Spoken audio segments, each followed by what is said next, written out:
Greetings, beloved Princeton United Methodist Church community. It's Pastor Jenny with an update for you.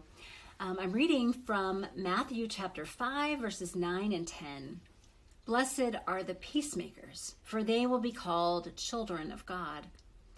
Blessed are those who are persecuted for righteousness' sake, for theirs is the kingdom of heaven. This is the word of life. Thanks be to God. So I imagine that some of you out there are like me when it comes to conflict. I would really rather not have to deal with it in life.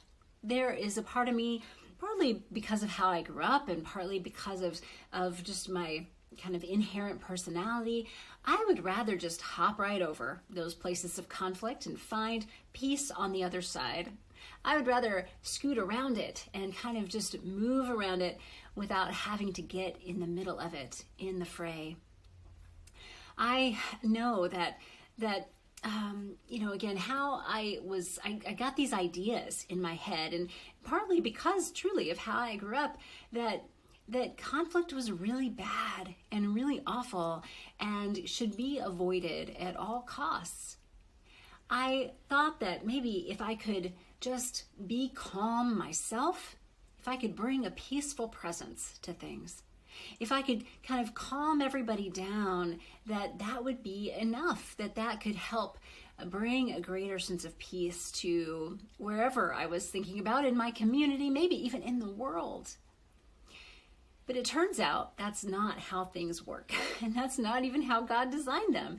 And so I've also spent a good portion of my life trying to learn more about conflict, about how I relate to conflict, how I can appreciate it for something constructive most of the time. Not always constructive, but in the midst of conflict, there are some voices that we need to hear, that I need to hear.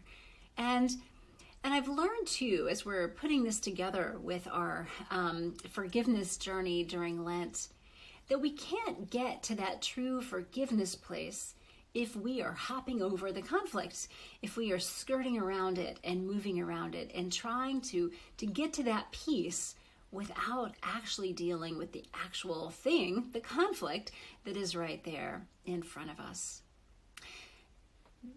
That blessed are the peacemakers thing is one of those things that is really challenging for a lot of us, because we hear the word peace, and I think a lot of us think about the absence of conflict. We think about jumping over it, moving around it, just getting to the other side so that things can be calm, that things can be peaceful. Even, and we think about this even relationally, of course, but also even on a global scale. There's part of me that just wants to shout, everybody in the Ukraine, stop, just put down your weapons. And while that is something that needs to happen, of course, that is also not the end of the story.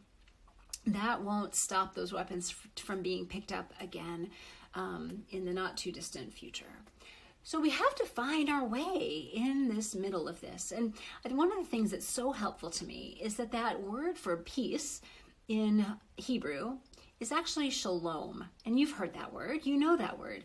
And so I like to say this, instead of blessed are the peacemakers, blessed are the Shalom Bringers. So shalom is actually a much richer word than our word for peace. It has to do with wholeness. It has to do with one's own wholeness, but it also has to do with the wholeness of a community. It's about well-being. It's about flourishing. It's about thriving. So it's not just kind of the absence of conflict. It's not just calmness. It's not a passivity. It is the thriving and flourishing that God wants for each of us. And of course, that does mean that we're not at war with each other, and that we have found a way to navigate our relationships so that forgiveness is practiced in the midst of them at one-on-one levels, but also at communal levels as well.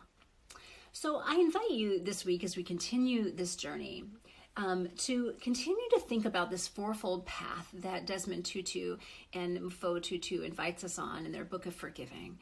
Remember that those 4 steps are, first, to tell the story of what happened, of the wounding, to name the pain, to name the hurt, to be clear about what has been lost. And the third step, which is kind of where we are this week in our devotional guide, is granting the forgiveness. And the fourth step, which we'll kind of come to next week, is renewing or releasing the relationship. But as we think about granting forgiveness, I think it's important for us, and this is the deeper invitation for you this week, is to begin to think, to continue to think about whether we are able to grant forgiveness because we have actually dealt with the things, the conflict, those voices that need to be heard in the midst of the fray, that need to be heard inside us. Sometimes there is conflict within ourselves that needs to be listened to through this process of forgiveness. The conflict within us that might be there as we feel tugged and pulled to forgive, but not yet, or there's anger that I need to listen to that isn't quite allowing me to let go completely of this thing that has happened. There might be conflict within ourselves just as much as there is conflict between us and another person. So I invite us to listen more deeply to those voices that are there within us, to listen to our conflict, to listen to the conflict that exists outside of us or with us, with another person, and for us to think about and consider how God might be inviting us or trying to heal those places of conflict. Not so that it goes away, but so that it becomes whole, so that it becomes fulfilled, so that all the voices are heard, so that we know that all the voices that are within us have been tended to. Their voices have been heard, the pain, the things that they represent have been acknowledged. That is part of what frees us to be able to see one another, to be able to see the face of God.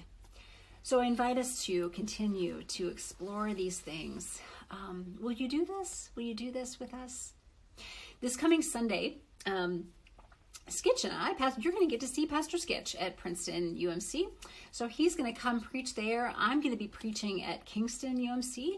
We're continuing to forge this partnership. And one of the things we actually heard from the folks at Kingston, their leadership board, who I was with this past weekend, was about wanting to build more relationships between our two communities. So I'll be going there. We actually planned for me to be going there for this Sunday quite a while ago, but that's happening this weekend. Pastor Skitch will be at Princeton. We're both going to be talking about the same things. He'll be presiding at communion for you. I'll be presiding at Kingston as well. And I will miss being with you, but I'll be back with you again shortly. So friends, don't forget too that Tuesday, the day this video is coming out, is our chapel service at noon. Emma Worrell, one of our pastoral interns, is going to be leading the service for you this day. You can join live stream. You can also show up in person at noon, and we would love to welcome you and have you as part of that half-hour contemplative service, along with a half-hour of conversation afterwards. Friends, it's almost Holy Week. I can't believe it. So watch your email and watch all the announcements. You're going to get a postcard as well of all the things that are happening during that week before Easter, Holy Week. We'll have a lot of opportunities for you to connect and continue this journey toward the cross and toward the resurrection as well. Remember, friends, that you are enough because God is enough. Thanks be to God for that. As always, I'm grateful to be on this journey with you. Peace. Shalom.